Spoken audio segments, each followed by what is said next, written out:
आधुनिक भारतीय इतिहास की डिजिटल कक्षा में आपका स्वागत। मैं डॉक्टर इकबाल, आचार्य इतिहास विभाग, राजकीय महाविद्यालय झालावाड़।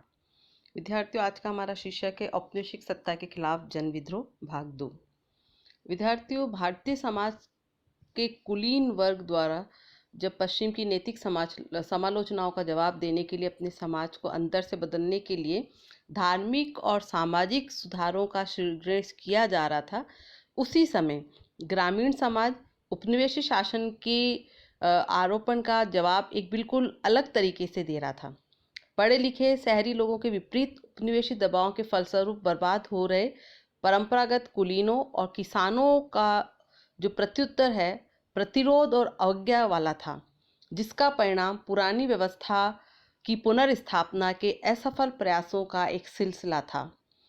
विद्यार्थियों, ब्रिटिश राज द्वारा अर्थव्यवस्था, प्रशासन और भू राजस्व प्रणाली में जिस तेजी के साथ परिवर्तन किए गए, उससे इन विद्रोहों ने जन्म लिया। ब्रिटिश राज द्वारा किए गए इन परिवर्तनों ने भारत के किसान समाज में उथल पुथल कर दी थी, जिससे बड़े पैमाने पर लोगों को दुख और तकलीफों का सामना करना पड़ा। ज़्यादा से ज़्यादा लगान वसूल करने और उसकी दरें बढ़ाते रहने की ब्रिटिश सत्ता की औपनिवेशिक नीति ने गांवों में जबरदस्त असंतोष उत्पन्न कर दिया था। लेकिन अंग्रेजों ने इस बढ़ी हुई राजस्व पद्धति का एक भी पैसा गांवों के विकास और कल्याणकारी कार्यों के लिए खर्च नहीं किया। ब्रिटिश राज की इस नीति के कारण हजारों जमींदारों और पोलीगारों को अपनी जमीन और उससे मिलने वाले राजस्व से हाथ धोना पड़ा था तथा सामाजिक प्रतिष्ठा को भी उनके आघात पहुंचा था। अतः राजाओं और नवाबों की तरह जमींदारों और पोलीगारों में भी वही गुस्सा था और वह भी अपनी खोई हुई हैसियत और प्रतिष्ठा को वापस पाना चाहते थे। अतः राजाओं, नवाबों, जमींदारों, किसानों व दस्तकारों द्वारा हथियार उठा लेने के पीछे अनेक कारण थे, जो उनके अपने अपने कारण थे, जिसकी वजह से उन्होंने ये ब्रिटिश सत्ता के विरोध के लिए हथियारों को उठाया था। और उनमें से प्रमुख कारण है, जैसे कि हम बात करें, सबसे पहला कारण है कि लगान की लगातार ऊंची दरें, यानी किसानों से जो लगान वसूला जा रहा था वो दरें बहुत ऊंची थी और लगातार उनमें बढ़ोतरी की जा रही थी।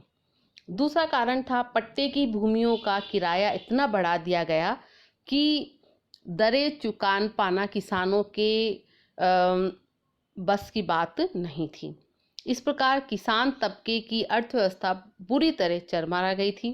नए जो कानून स्थापित किया गया था, यानी जो नई कानून व्यवस्था थी तथा अदालतों ने इस आग में घी का काम किया। तीसरा कारण था लगान, किराया या ब्याज वसूली के लिए जमींदारों पर तरह तरह के जुल्म किए जाते थे। किसानों को कोड़े मारना, अमानुषिक यातनाएं देना और जेल भिजवा देना तो सामान्य बात थी। भारत में मुक्त व्यापार लागू करने और भारतीय उत्पादकों से मनमाने ढंग से लेवी वसूल किए जाने से भारतीय दस्तकारी उद्योग भी विद्यार्थियों पूरी तरह चौपट हो गया था। धार्मिक नेताओं और परंपरागत रूप से बौद्धिक वर्ग ने भी विदेशी शासन के प्रति घृणा उत्पन्न करने व विद्रोह को उत्पन्न करने में सक्रिय भूमिका निभाई। दरअसल अनेक कवियों, लेखकों, संगीतज्ञों, पुजारियों, पंडितों, मौलवियों आदि की हालत भी राजकीय जो व्यवस्था थी, पुराने राजा महाराजा थे, उनके राज्य छिन जाने से खस्ता हो गई थी। इस विद्रोह के पीछे एक बड़ा कारण ये भी था कि ब्रिटिश शासन का पूरा चरित्र ही विदेशी था। नागरिक जन विद्रोह का सिलसिला बंगाल और बिहार में ब्रिटिश राज की स्थापना के साथ ही शुरू हो गया था। यानी जो प्रतिरोध है विद्यार्थियों जनता का, वह उतना ही पुराना था जितना कि ब्रिटिश शासन पुराना था। जैसे ही बंगाल और बिहार में ब्रिटिश शासन की स्थापना हुई प्लासी की लड़ाई के बाद, वैसे ही विद्रोह की शुरुआत भी हम देखते हैं, शुरुआत होती है और वह भी बंगाल से ही शुरू होती है। और हमने जो है अनेक विद्रोह की मैंने अपने पिछले भाग में बात की थी। शेष जो विद्रोह अभी बचे हैं उनकी बात मैं अब करना चाहूँगी। उसमें एक प्रमुख विद्रोह था बंगाल के उत्तरी जिलों में रंगपुर का विद्रोह, जो कि 1783 में हुआ था। यहाँ पर मालगुजारी की जो वसूली है वो ठेके पर दे दी गई थी और ठेके वाले जो आरंभिक दिनों में मालगुजारी की भारी मांगे करके और अक्सर उनके द्वारा गैर कानूनी करों की वसूली की जाती थी और मालगुजार और कंपनी के जो अधिकारी थे वो किसानों का दमन करते थे। और इनमें जो सबसे खतरनाक अपराधी थे वो देवी सिंह या गोविंद सिंह जैसे मालगुजार थे, यानी जो कर वसूली का काम करते थे, जिन्होंने रंगपुर और दिनाजपुर के जिलों में आतंक का साम्राज्य फैला रखा था।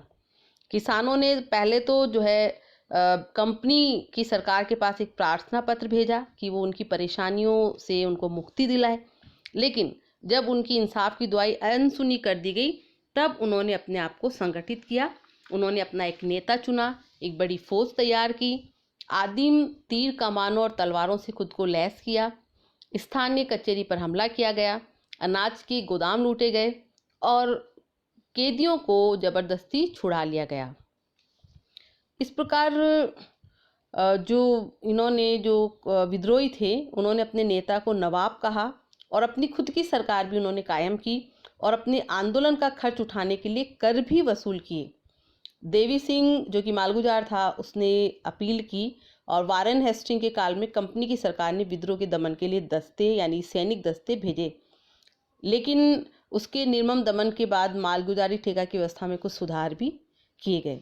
इस प्रकार रंगपुर का ये प्रमुख विद्रोह था।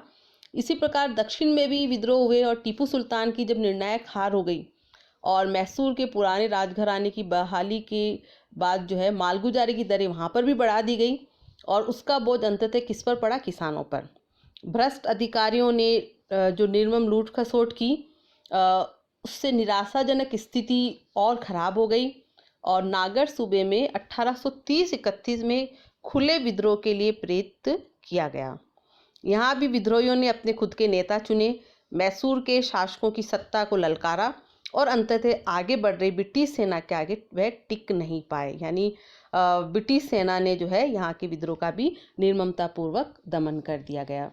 उसी प्रकार एक और जो प्रमुख विद्रोह हुआ था वह था बंगाल के ही एक और भाग में तीतू मीर के नेतृत्व में। तरीका मोहम्मदिया नाम से ये आंदोलन हुआ और इसका मतलब था कि मोहम्मद साहब का तौर तरीका।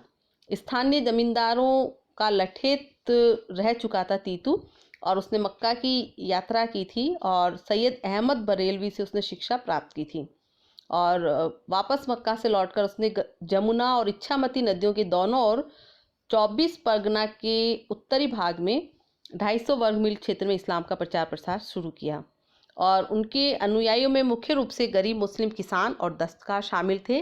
विद्यार्थियों जो एक समुदाय के रूप में संगठित थे और अलग लिबास और दाढ़ी उनकी पहचान थी और चूंकि किसानों ने जो है सुस्थापित जो शक्ति संबंध थे ब्रिटिश सरकार और जमींदारों के उसको चुनौती दी थी, इसलिए स्थानीय जमींदारों ने उन पर अनेक प्रकार से प्रतिबंध लगाने के प्रयास किए।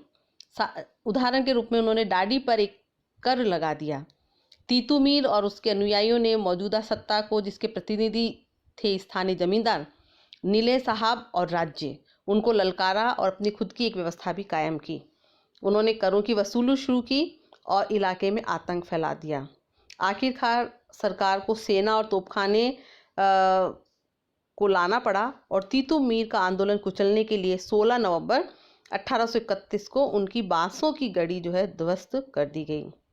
इसी प्रकार एक और आंदोलन पूर्वी बंगाल के किसानों के द्वारा किया गया जो कि फराइजी आंदोलन के नाम से जाना जाता है और हाजी शरीयतुल्लाह के नेतृत्व में ये हुआ और ये भी एक धार्मिक आंदोलन था। और इसी प्रकार हम आगे की और बात करें आंदोलनों की तो उसमें एक आंदोलन है कूका विद्रोह जो कि पंजाब में ये हुआ था और यहाँ पर जो राम सिंह कूका है उसके द्वारा उनका नेतृत्व किया गया था। इसको कूका अथवा नामधारी आंदोलन के नाम से भी जाना जाता है और 19वीं शताब्दी के उत्तरार्ध में पंजाब में देशभक्ति और क्रांतिकारी भावना को जगाने में इस कूका आंदोलन की महत्वपूर्ण भूमिका रही। इस आंदोलन के जो मुख्य प्रेरक थे वो बालक सिंह के शिष्य राम सिंह थे, जिनका जो समय है 1824 से 1855 ईस्वी रहा और ये अत्यंत सीधे साधे और समर्पित व्यक्तित्व के धनी थे। राम सिंह अंग्रेजों द्वारा पंजाब के अन्यायपूर्ण विलय किसानों, श्रमिकों और जागीरों को बचाने के लिए किसानों, श्रमिकों और दस्तकारों की दयनीय स्थिति तथा महंतों के कार्यकलापों से परेशान थे, जो धर्मार्थ जागीरों को बचाने के लिए अंग्रेजों के चापलूस और राजभक्त बन गए थे। अंग्रेजों का जो दुर्व्यवहार और कपटतापूर्ण नीति थी, उससे खिन्न होकर राम सिंह ने अंग्रेज सरकार को समाप्त करने का उद्देश्य अपना निश्चित किया। राम सिंह ने जो है लोगों को सात्विक भोजन करने पर बल दिया और समाज सुधार के लिए भी उन्होंने प्रयास किए, जिसमें दहेज प्रथा, विवाह के प्रसंग पर बहुत ज़्यादा खर्च करना और कन्यावध को छोड़ने के लिए उनके द्वारा कहा गया। पंजाब के जो लेफ्टिनेंट गवर्नर उस समय थे, गवर्नर मैक्यूल, उन्होंने राम सिंह को 1863 में नज़रबंद कर दिया था और उनकी नज़रबंदी की अवधि 1867 तक चलती रही। इसके बाद अंग्रेजों ने जो है मुसलमानों और हिंदू सिख के बीच भी कटुता समाप्त करने के लिए जो गो हत्या पर प्रतिबंध लगाने के लिए कहा गया था, उसे स्वीकार नहीं किया। इसके परिणाम स्वरूप 15 जनवरी 1872 ईस्वी को मलेरकोटला रियासत के बूचड़ खाने पर नामधारियों ने आक्रमण कर दिया। लुधियाना के कमिश्नर कावन ने 68 नामधारियों को गिरफ्तार कर लिया, जिनमें से परेड ग्राउंड पर 50 नामधारियों को तोप से उड़ा दिया गया और शेष जो 18 नामधारी बचे थे उन्हें फांसी दे दी गई। कूका आंदोलन के इन 68 कूकाओं का बलिदान भारत के स्वतंत्रता संग्राम के इतिहास में अद्भुत था। और 1818 के बंगाल रेगुलेशन तृतीय के अंतर्गत राम सिंह को भी भारत से निर्वासित करके बर्मा भेज दिया गया, जहां 1885 में उनकी मृत्यु हो गई। तो विद्यार्थियों, इस प्रकार ये पंजाब का आंदोलन रहा। उसी प्रकार एक और अन्य जो आंदोलन था वह था वहाबी आंदोलन। वहाबी आंदोलन राजनीतिक दृष्टि से अंग्रेजों को बाहर निकालने के उद्देश्य से प्रेरित था। इस आंदोलन का मुख्य उद्देश्य मुसलमानों में सामाजिक बुराइयों को दूर कर इस्लाम का पुनरुत्थान और भारत के मुसलमानों में जागृति उत्पन्न करना था। अंग्रेजी प्रभुसत्ता को सबसे सुनियोजित तथा गंभीर चुनौती जो है वहाबी आंदोलन के द्वारा ही की गई। और ये आंदोलन जो है 19वीं शताब्दी के चौथे दशक से 7वें दशक तक चलता रहा। और इस आंदोलन की जो प्रवर्तक है सैयद अहमद राय बरेलवी थे, जो अरब के इब्न अब्दुल वहाब से प्रभावित थे। वस्तुतः जैसा कि मैंने अभी कहा कि एक पुनरुत्थान आंदोलन था और वो इस्लामिक परंपराओं को पुनर्स्थापित करना चाहते थे। उन्होंने स्वयं को इसका नेता या इमाम बताकर अपने अधीन 4 उपनेता अथवा खलीफा भी नियुक्त कर दिए तथा देश भर में इसके अनेक केंद्र स्थापित किए गए। भारत में इसका जो प्रमुख केंद्र जो है पटना था तथा अन्य केंद्र हैदराबाद, मद्रास, बंगाल, यूपी तथा बम्बई आदि थे। इन्होंने देश भर में अंग्रेज विरोधी भावनाओं का प्रचार प्रसार किया। 1860 के पश्चात अंग्रेजी सरकार ने इसके दमन के लिए जो है व्यापक अभियान चलाए और 1870 के पश्चात जो है ये आंदोलन पूरी तरह दबा दिया गया। और इस प्रकार हम देखते हैं कि किसानों के द्वारा और शोषित वर्ग के द्वारा अनेक आंदोलन भारत में विभिन्न क्षेत्रों में समय समय पर किए गए और सबके तरीके अलग थे, लेकिन जो मौलिक कारण है वो सबके एक ही थे। और 19वीं शताब्दी में हम देखते हैं, पूरी 19वीं शताब्दी में ऐसी घटनाओं की एक श्रृंखला सामने आई जो दमन और शोषण के कार्यों के खिलाफ ग्रामीण गरीबों के विरोध और प्रतिरोध को व्यक्त करती थी। और साथ ही 1857 के पहले के जो कुछ किसान विद्रोह हैं वो शुद्ध रूप से उसमें हम देखते हैं कि शुद्ध रूप से आदिवासी जनता ने भाग लिया, जिसकी राजनीतिक स्वतंत्रता के लिए तथा स्थानीय संसाधनों पर जिसके नियंत्रण के लिए ब्रिटिश राज की स्थापना और उसके गैर आदिवासी एजेंट या जो नुमाइंदे थे वो उनके लिए खतरा उत्पन्न हो गए थे। और ये जो आंदोलन थे, अलग अलग जितने भी आंदोलन थे उनके कारण अलग, जैसा मैंने कहा, हो सकता है कि किसान विद्रोह जो है पूरे उपमहाद्वीप में हुए। और इस प्रकार के आंदोलन के विद्यार्थियों की एक लंबी सूची है जिसमें से कुछ प्रमुख आंदोलन की हमने बात की है और उनका जो उद्गम है और उनका जो चरित्र है उसके बारे में कोई भी हम सामान्यीकरण नहीं कर सकते हैं। सबका अपना अपना स्वरूप रहा, सबके उद्गम के तरीके भी अलग रहे, कारण भी अलग रहे।